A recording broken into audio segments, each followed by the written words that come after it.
Vamos a comenzar con la disciplina de control 2. Esta aula vamos a tratar sobre a resposta em frequência, um tema introdutório aos métodos da resposta em frequência. Eu sou o professor Magno, sou aqui da UFBC, da IAR e da POSMEC e coordeno este grupo de pesquisa. Meu e-mail e meus dados da minha sala. Meu e-mail para contatos, tiramos dúvidas. O sumário desta aula. Vamos ver o surgimento da resposta em frequência, métodos de resposta em frequência, obtenção da resposta em regime às entradas senoidais, resultados importantes, representação da resposta em frequência a partir dos polos e zeros. Agradecimento ao professor Victor Campos. Surgimento da resposta em frequência. Em 1932, Nyquist publicou um artigo para determinar a estabilidade de um sistema a partir da representação gráfica da resposta em frequência. E a partir dessa teoria foram desenvolvidas os outros métodos de resposta em frequência. A gente vemos que na década do 30 e do 40 temos o Nyquist, Bode e Nichols, que desenvolveram esses métodos de resposta em frequência. São métodos um pouco mais antigos que o lugar das raízes. Certo? Este método permite predecir e ajustar o desempenho do sistema sem a necessidade de resolver a equação diferencial. Este método de resposta em frequência nos permite projetar sistemas de controle, certo? Sem desenvolver a função de transferência. E também estes métodos nos permitem obter a função de transferência a partir de dados experimentais, isto é, a identificação de sistemas. E este método de resposta em frequência é um método utilizado na identificação de sistemas. Estes métodos de projeto baseados nesta resposta em frequência são os mais utilizados em ambientes industriais, segundo Franklin Powell e Mami. Estes métodos permitem realizar projetos de boa qualidade na presença de incertezas no modelo da planta. O que é resposta em frequência? A resposta em frequência significa a resposta permanente de um sistema a uma entrada senoidal. Então, é um método prático que podemos utilizar para podermos modelar a função de transferência a partir de dados físicos. E é um método experimental. E a relação entre parâmetros de desempenho da resposta transitória com os da resposta em frequência é indireta, certo? Exceto para o caso de segunda ordem, no qual existe uma relação direta entre parâmetros de desempenho na resposta transitória e a resposta em frequência.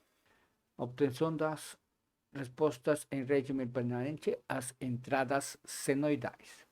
Então aqui a gente vê, seja um sistema linear invariante no tempo, com função de transferência dada por GS. Suponha-se que o sistema é estável. Vamos supor isso.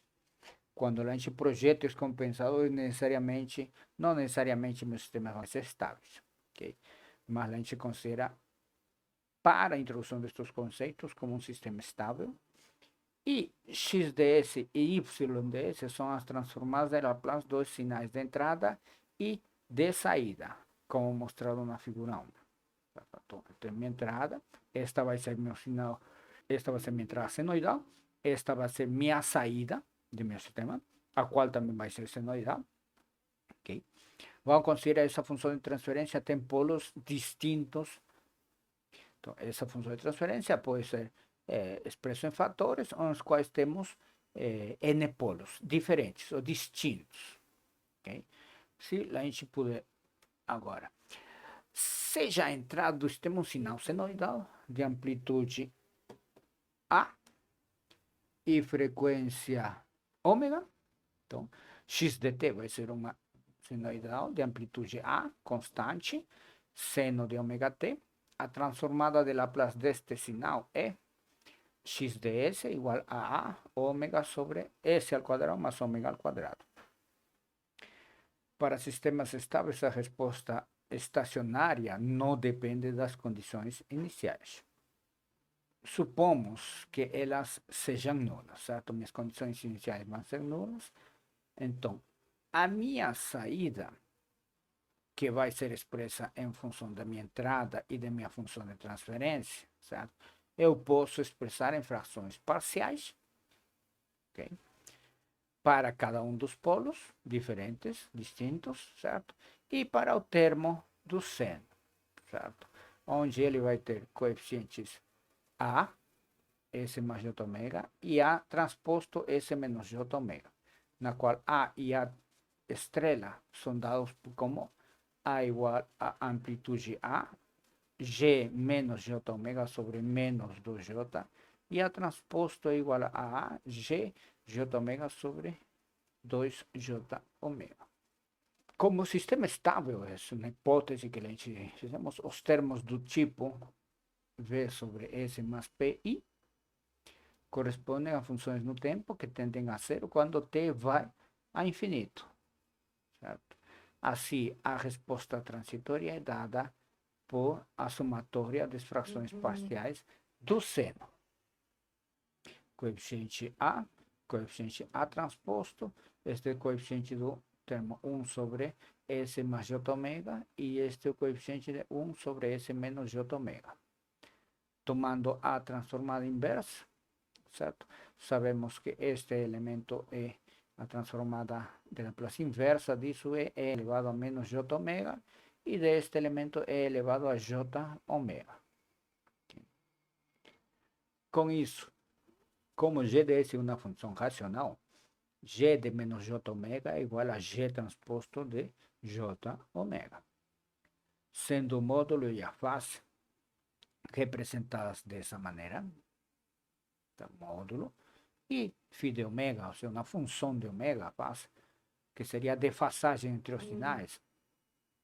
E assim, obtemos que G de J ômega pode ser representado como seu módulo vezes E elevado a J φ de ômega. E G de menos J ômega igual a módulo de G menos J ômega E elevado a G φ de ômega, que é igual a G de J ômega é elevado a menos J φ ômega. Então, assim temos que a minha resposta neste estacionário, quando o meu tempo t tende a infinito, vai ser igual a A módulo de G J ômega vezes seno de ômega t mais φ de ômega, certo? Isto mostra que um sistema linear invariante no tempo, estável, sujeito a uma entrada senoidal, apresenta saída também senoidal da mesma frequência que a entrada em regime permanente, mas uma diferença de fase. Okay? A relação entre a amplitude de saída e entrada é dada pelo módulo de minha função de transferência, e a desfasagem entre a saída e a entrada é dada pela fase dessa minha função de transferência. Okay? Deste modo, o número complexo G de J ômega caracteriza de modo completo a saída estacionária do sistema. Então, dado a minha função de transferência GDS, para determinar o ganho e a defasagem, certo? Esse φ de ômega do sistema numa certa frequência ômega, basta substituir S por J ômega na expressão de GS, obtendo assim o módulo e a fase do número complexo resultante. Os gráficos de ganho e fase de um sistema em função da frequência são denominados resposta em frequência deste sistema, certo? Esses gráficos são o diagrama de Bode, o diagrama de Nyquist e as cartas de Nichols, okay? Que vamos estudar nesta disciplina. Okay? Aqui nesta figura 2 observamos em azul o sinal de entrada, de amplitude fixa e frequência variável, e o sinal vermelho, o sinal de saída, certo? De frequência variável e fase também, mas a amplitude deste sinal de saída é função da frequência e a defasagem é em função também da frequência.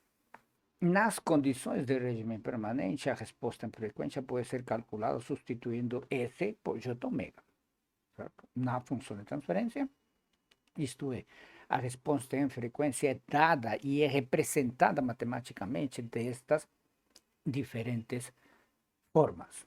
Certo? E significa a mesma coisa. Essa equação 2 tem várias representações matemáticas, mas é a mesma coisa. Na qual M é a relação de amplitude entre a saída e a entrada senoidal, e φ é a defasagem, a diferença de fase, certo?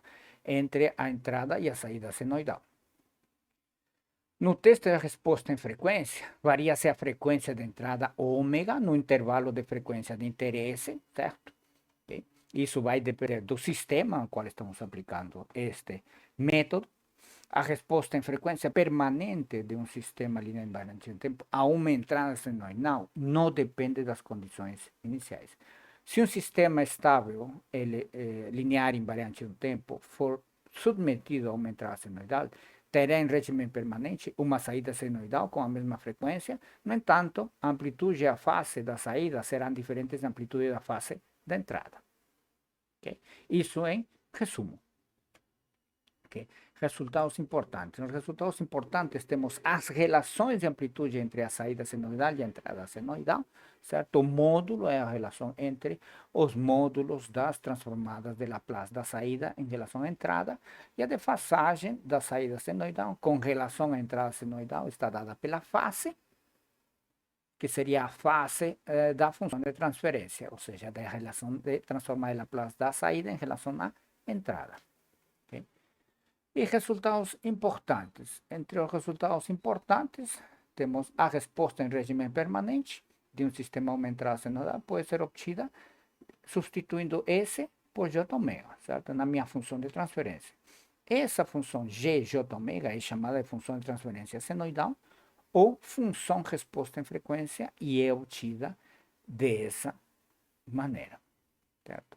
Um ângulo de fase positivo é chamado avanço de fase e um ângulo de fase negativo é chamado de atraso de fase.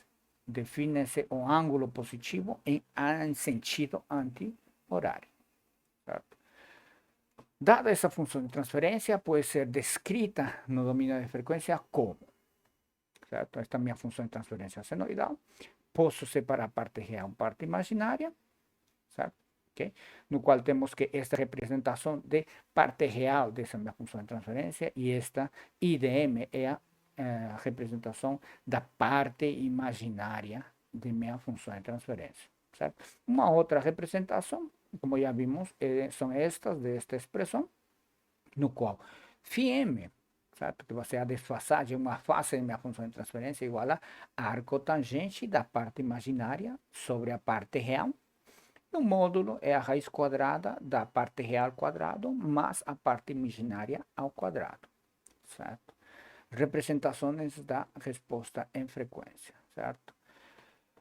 A função de transferência senoidal é caracterizada por seu módulo e ângulo de fase, com a frequência como parâmetro. Então, existem três representações que vamos estudar das funções de transferência senoidais. Elas são diagrama de Bode, diagrama logarítmico, diagrama de Nyquist ou diagrama polar. Existe uma diferença entre os dois, que a gente vai explicar no devido tempo.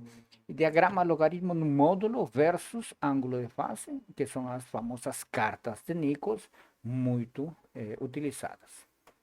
Okay.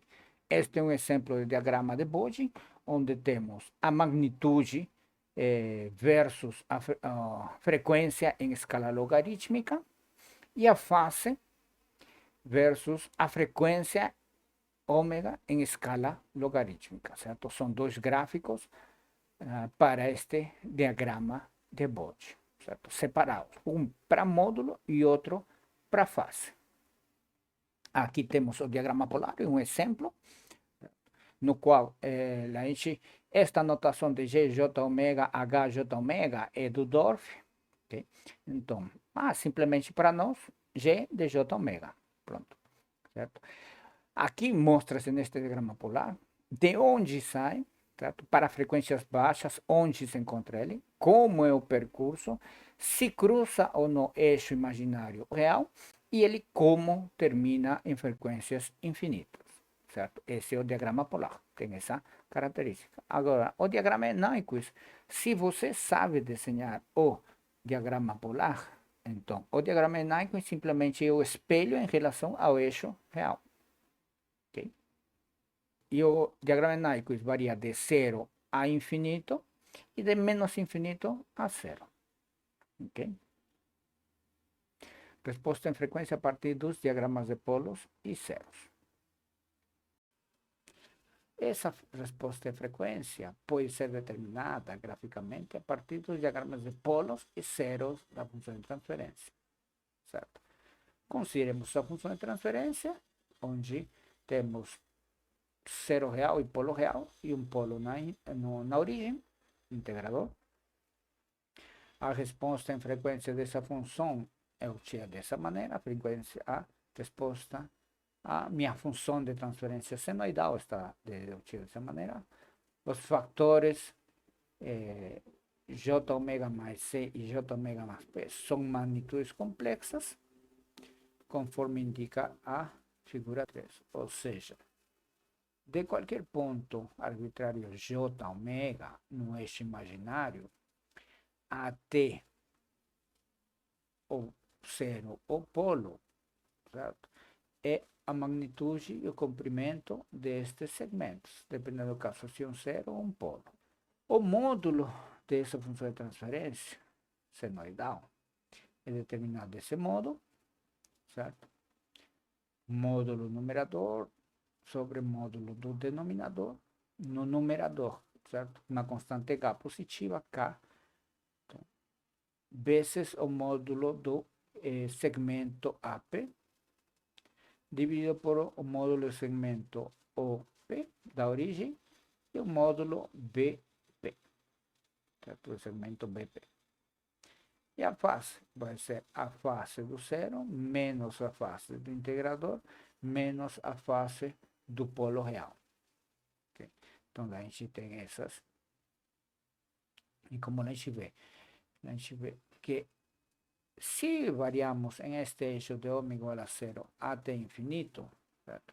Então, a gente vê que estes ângulos φ, θ1, θ2 também variam com esse valor de frequência. Okay? Define-se um ângulo de fase positivo no sentido anti-horário, certo? Isso é lei. Okay? Da análise da resposta transitória do sistema maia fechada, se sabe que um par de polos complexos conjugados perto do eixo origina uma resposta transitória muito oscilatória. Na resposta em frequência, um par de polos deste tipo produz uma resposta de valor de pico muito elevada. Consideremos essas minha função de transferência, com polos P1 e P2, complexos conjugados, certo? A resposta em frequência desta função de transferência pode ser determinada como módulo, certo? E a fase, o módulo seria o ganho K dividido pelo módulo do segmento AP, dividido também pelo segmento, módulo do segmento BP. E a fase seria menos θ1 menos θ2, certo? Nos quais os ângulos θ1 então são definidos na figura, nesta figura. Como AP, o produto AP-BP, os módulos, é muito pequeno quando ômega está perto de ômega 1, certo? Ou seja, quando eu estou perto deste ponto, esses módulos são pequenos, portanto, esse módulo da minha função de transferência, a frequência é grande, portanto, um par de polos complexos conjugados próximos ao eixo imaginário produz uma resposta em frequência de valor de pico muito elevada. A resposta em frequência descreve indiretamente a localização dos polos e zeros da minha função de transferência. É possível estimar as características da resposta transitória de um sistema a partir das características de resposta em frequência, certo? Então, a gente vê aqui dois polos, como no caso anterior. A gente pode representar Como ômega aumenta de 0 até infinito, a amplitude GJ ômega diminui para 0, já que o comprimento dos vetores cresce ilimitadamente. Além disso, o ângulo de GJ ômega diminui de 0 até menos 180, uma vez que o ângulo de cada vetor aumenta de 0 até 90 graus.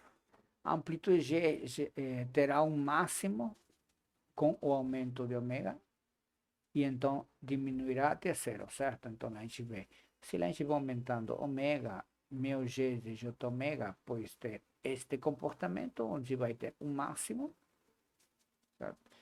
Após esse máximo, se aumentamos a frequência, então a amplitude vai decrescer, tenderá a 0. Este efeito, certo, é chamado ressonância e aparece em um sistema de segunda ordem com polos complexos conjugados.